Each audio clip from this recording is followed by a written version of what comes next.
అందరికీ వందనాలు. నేను మీ వాణి. జీవగ్రంథం ఛానల్ కి స్వాగతం. మొదటిసారి ఈ ఛానల్ చూస్తున్నట్లయితే గంట సింబల్ నొక్కి సబ్స్క్రైబ్ చేయండి. 486 అహష్వేరోష్ చక్రవర్తి ఇండియా నుంచి కూష దేశం వరకు 127 సంస్థానాలలో పరిపాలిస్తున్న రోజులలో షూషన్ రాజధానిలో మొర్దెకై అనే ఒక యూదుడు ఉండేవాడు. ఇతడు ప్రజల క్షేమం కొరకు పాటుపడేవాడు. ఇతడు బెన్యామీను గోత్రానికి చెందిన కీషు వంశీయుడు. బబులోను రాజైన నెబుకద్నెజరు యూదా రాజైన యెకోనయాను బందీగా తీసుకుని పోయినప్పుడు యెకోనయ రాజుతో పాటు జెరూషలేము నుంచి బందీలుగా వెళ్లిన వారిలో మొర్దెకై ఒకడు. మొర్దెకై పినతండ్రి కూతురైన ఎస్తేరుకు తల్లిదండ్రులు లేకపోవడంతో తన సొంత కుమార్తెగా భావించి పెంచి పెద్ద చేశాడు. ఆమె మొదటి పేరు హదస్సా. మొర్దెకై పెట్టిన పేరు ఎస్తేరు. ఇది పారసీక భాషలోని పేరు. ఎస్తేరు అనగా నక్షత్రం అని అర్థం. ఆమె రూపవతి, గుణవతి. ఆమె వినయం,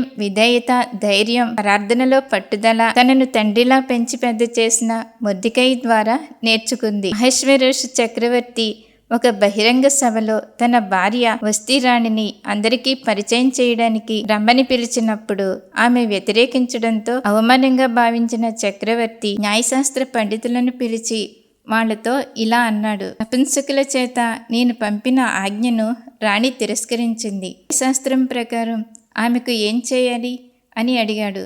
అందుకు మెముకాన్ అనే పండితుడు ఇలా జవాబిచ్చాడు: వస్తీరాణి అహష్వేరోష్ చక్రవర్తి పట్ల మాత్రమే కాక అన్ని ప్రదేశాల నాయకుల పట్ల, ప్రజలందరి పట్ల కూడా తప్పిదం చేసినట్లయింది. రాణి చేసిన దానిని గురించి విని ఇతర నాయకుల భార్యలు కూడా తమ భర్తలతో ఇలాగే ప్రవర్తిస్తారు. మీకు ఇష్టమైతే వస్తీరాణి రాజుగారి సన్నిధానంలోకి ఎన్నడూ రాకూడదని ఆజ్ఞ జారీ చేయాలి. అంతేకాక యోగ్యురాలిని వస్తీకి బదులుగా రాణిని చేయాలి. అప్పుడు స్త్రీలందరూ తమ భర్తలను గౌరవిస్తారు అని తెలియచేశాడు. మెముకాను సలహా రాజుకి, అతని నాయకులకు నచ్చడంతో ప్రతి పురుషుడు తన ఇంట్లో అధికారిగా ఉండాలని ఆజ్ఞ జారీ చేసి ప్రతి ప్రదేశానికి ఆయా భాషల ప్రకారం సామ్రాజ్యం అంతటా తాకీదులు పంపించాడు. ఈ సంఘటనలు జరిగిన 5 సంవత్సరాల వరకు రాజు గ్రీసు రాజ్యంతో యుద్ధంలో ఉన్నాడు. ఆ తరువాత రాజు వస్తీరాణిని ఆమెకు చేసిన దానిని తలుచుకున్నాడు. రాజు వస్తీరాణి గురించి ఆలోచిస్తున్న ఆ సమయంలో రాజసేవకులు ఒక సలహా ఇచ్చారు. అందమైన కన్యలను వెదికి షూషాన్ రాజధానిలో ఉన్న అంతఃపురానికి తీసుకువచ్చి స్త్రీల వ్యవహారాలను చూసుకునే నపుంసకుడైన హేగే ఆధీనంలో ఆ కన్యలను ఉంచాలి. ఆ తరువాత ఏ కన్య రాజుకి ఇష్టం అవుతుందో ఆ కన్య వస్తీకి బదులుగా రాణి అవుతుంది. ఈ మాట నచ్చడంతో అతడు అలాగే జరిగించాడు. ఈ విధంగా ఎస్తేరును కూడా రాజనగిరిలో అంతఃపురానికి తీసుకువచ్చి స్త్రీల వ్యవహారాలను చూసుకునే హేగే ఆధీనంలో ఉంచారు. ఎస్తేరు ఇంటి నుంచి వెళ్లేటప్పుడు తన జాతిని తెలియచేయవద్దని తన అన్న మొర్దెకై చెప్పిన మాట ప్రకారం ఆమె తెలియచేయలేదు. పరిమళ ద్రవ్యాలు 12 నెలలు వినియోగించిన తరువాత ఎస్తేరుకు రాజు వద్దకు వెళ్లడానికి వంతు వచ్చింది. హేగే చెప్పిన అలంకారం తప్ప మరి ఏ అలంకారం ఆమె కోరుకోలేదు. ఎస్తేరు రాజభవనంలోకి రాజు వద్దకు వెళ్ళినప్పుడు రాజు స్త్రీలందరిలో ఎస్తేరును ఎక్కువగా ప్రేమించాడు. కనుక అతడు ఆమె తల మీద రాజ్య కిరీటం ఉంచి వస్తీకి బదులుగా రాణిని చేశాడు. ఆ రోజుని సెలవు దినంగా ప్రకటించి నాయకులకు, పరివారానికి గొప్ప విందు చేయించాడు. మొర్దెకై ఆ రాజ్య కోటం గుమ్మం దగ్గర మొర్దెకైని రాణివాసంలోకి రానివ్వరు కాబట్టి ఆమెను గురించిన క్షేమ సమాచారం తెలుసుకోవాలని ఆమె ఉన్న చోటికి వీలైనంత దగ్గరగా వచ్చి ఎస్తేరు పట్ల తన శ్రద్ధాశక్తులను కనపరిచేవాడు. మొర్దెకై ఆ రాజ్య కోటగుమ్మం దగ్గర ఒక అధికారిగా ఉండేవాడు. ఒకరోజు రాజుని చంపడానికి 2 ద్వారపాలకులు ఆలోచన చేస్తుండగా ఇది విన్న మొర్దెకై ఎస్తేరు రాణికి వాళ్ళ కుట్ర తెలియచేశాడు. ఈ సంగతి గురించి విచారణ జరిగినప్పుడు అది నిజమని తెలిసి ఆ 2 ద్వారపాలకులను ఉరితీశారు. ఈ సంగతి రాజ్య విచారణ గ్రంథంలో రాయబడింది. ఎస్తేరు రాణి అయిన 4 సంవత్సరాల తర్వాత రాజు అమాలేకు జాతికి చెందిన హామానును కనపరిచి మంచి హోదా కలిగిన ఉద్యోగం ఇచ్చి రాజసేవకులందరూ హామానుకు వంగి నమస్కారం చేయాలని ఆజ్ఞ జారీ చేశాడు. మొర్దెకై మాత్రం వంగి నమస్కారం చేసేవాడు కాదు. రాజు యొక్క సేవకులు మొర్దెకైతో, రాజాజ్ఞను నీవు ఎందుకు మీరుతున్నావు అని అడిగినప్పుడు మొర్దెకై వాళ్ళతో, నేను యూదుడిని అని చెప్పాడు. వాళ్ళు ఈ విషయాన్ని హామానుకు తెలియచేయగా, హామాను మొర్దెకైని మాత్రం చంపితే చాలదు, అహష్వేరోషు సామ్రాజ్యంలో ఉన్న యూదులందరినీ నాశనం చేయాలని అవకాశం కోసం ఎదురు చూశాడు. హామాను నాశనం చేయదలుచుకున్న యూదా జాతిని మాత్రం రాజుకి తెలియచేయకుండా, మీ సామ్రాజ్యంలో ఒక జాతి ప్రజలు మతాచారాలు వేరుగా ఉన్నాయి, మీరు చేసిన చట్టాలకు వాళ్ళు లోబడరు, కనుక వాళ్ళని ఉండనివ్వడం మీకు ప్రయోజనకరం కాదు.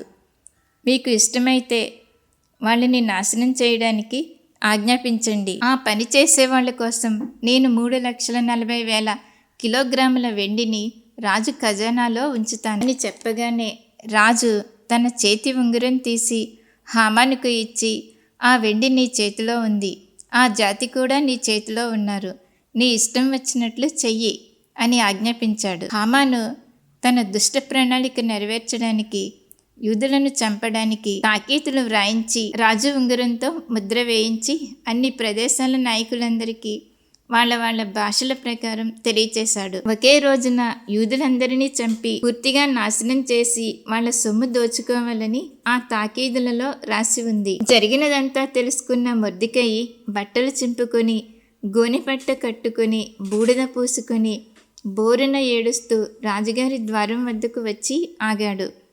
గోనెపట్ట కట్టుకున్నవాడెవడు ఆ ద్వారంలో ప్రవేశించకూడదని ఒక చట్టం ఉంది. రాజాజ్ఞ వచ్చిన ప్రతి ప్రదేశంలోని యూదులందరూ మహా దుఃఖంతో ఉన్నారు. ఎస్తేరు పనికత్తెలు వచ్చి మొర్దెకై విషయం ఆమెకు తెలియచేశారు.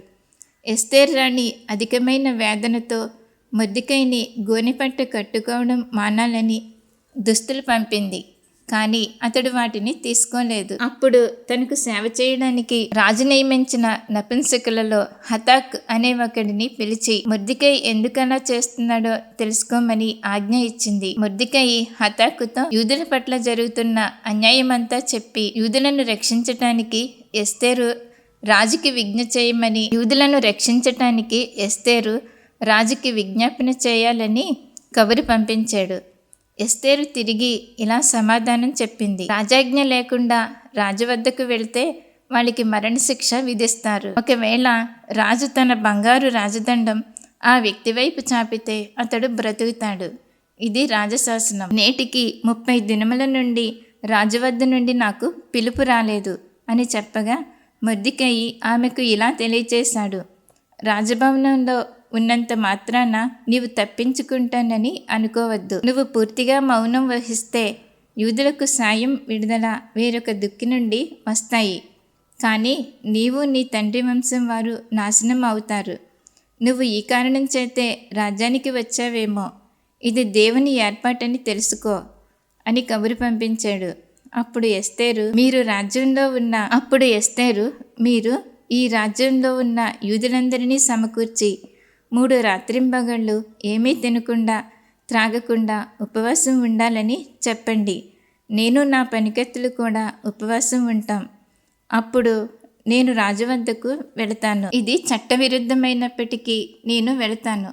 నేను నశిస్తే నశిస్తాను. అప్పుడు మొర్దెకై వెళ్ళి ఎస్తేరు తనకు ఆజ్ఞాపించిన ప్రకారమే యూదులందరినీ 3 రోజులు ఉపవాసం ఉండాలని ప్రకటించాడు. 3వ రోజున ఎస్తేరు రాణుల అలంకారాలు ధరించుకొని రాజు దర్బారు ఎదుట నిలబడింది. సింహాసనం మీద కూర్చొని ఉన్న రాజు ఎస్తేరు రాణి నిలబడి ఉండడాన్ని చూసి ఆమె మీద దయ కలిగి బంగారు రాజదండం ఆమె వైపు చాపాడు. ఎస్తేరు అతనికి దగ్గరగా వచ్చి రాజదండం కొనను తాకింది. అప్పుడు రాజు, ఎస్తేరు రాణి, నీకేం కావాలి? రాజ్యంలో సగం వరకు నీకిస్తానని అనగానే రాణి, మీకు ఇష్టమైతే నేను ఈరోజు చేయించిన విందుకు హామానుతో కలిసి రావాలని జవాబిచ్చింది. వెంటనే రాజు హామానును పిలిపించి ఇద్దరూ కలిసి విందుకు వెళ్ళారు. రాజు విందులో ద్రాక్షారసం సేవిస్తూ, ఎస్తేరు, నీ మనవి ఏమిటి? రాజ్యంలో సగం వరకు నీకిస్తానని రాణి వైపు చూడగా వెంటనే ఎస్తేరు, నా విన్నపం మీకు అంగీకారమైతే రేపు కూడా హామానుతో కలిసి విందుకు రావాలని చెప్పింది. ఆ రోజు హామాను సంతోషంగా ఇంటికి వెళ్ళాడు. కానీ ద్వారం దగ్గర మొర్దెకై తనని చూసి నిలబడకపోవడం, భయపడకపోవడం చాలా కోపానికి గురిచేసింది. తన భార్యకు, స్నేహితులకు ఈ సంగతి చెప్పి అహష్వేరోషురాజు తనని ఎంతగా హెచ్చించి ఘనపరుస్తున్నాడో చెప్పి ద్వారం దగ్గర యూదుడైన మొర్దెకై ఉన్నంత వరకు వీటన్నిటి వలన తనకు తృప్తి కలగదని విచారం వ్యక్తం చేశాడు. అప్పుడు హామాను భార్య, స్నేహితులు అతని వైపు చూసి 50 మూరల ఎత్తుగల ఉరికొయ్యను తయారు చేయించి మొర్దెకైని ఉరి తీయటానికి రాజు వద్ద మనవి చేయమని సలహా చెప్పారు. ఈ మాట హామానుకు నచ్చి ఉరికొయ్యను తయారు చేయించాడు. ఆ రోజు రాత్రి రాజుకి నిద్ర పట్టకపోవడంతో రాజచరిత్ర గ్రంథం తెచ్చి తన సమక్షంలో చదవమని ఆజ్ఞ జారీ చేశాడు. బిక్తాన్, తెరష్ అనే 2 ద్వారపాలకులు రాజైన అహష్వేరోషుని చంపడానికి చేస్తున్న కుట్రని మొర్దెకై తెలియచేశాడని ఆ గ్రంథంలో రాసి ఉంది. ఈ సంగతి తెలియచేసిన మొర్దెకైకి ఏ బహుమానం, ఘనత చేకూరాయని రాజు అడగగా అతడికేమీ చేకూరలేదని వాళ్ళు జవాబిచ్చారు. ఆ సమయంలో ఆస్థానంలో ఎవరున్నారని రాజు అడుగుతుండగా అప్పుడే వచ్చిన హామాను ఆస్థానంలో నిలుచున్నాడని సేవకులు రాజుతో చెప్పడంతో అతడిని లోపలికి తీసుకురమ్మని ఆదేశించాడు. మొర్దెకైని ఉరి తీయించడానికి అనుమతి ఇమ్మని రాజుని అడగడానికి వచ్చిన హామానుతో రాజు ఇలా అన్నాడు, రాజు గౌరవిద్దామని అనుకునేవాడికి ఏం చేయాలి అని అడిగాడు. నాకంటే ఎక్కువగా రాజు ఎవరిని గౌరవిస్తాడు అనుకుని హామాను రాజుతో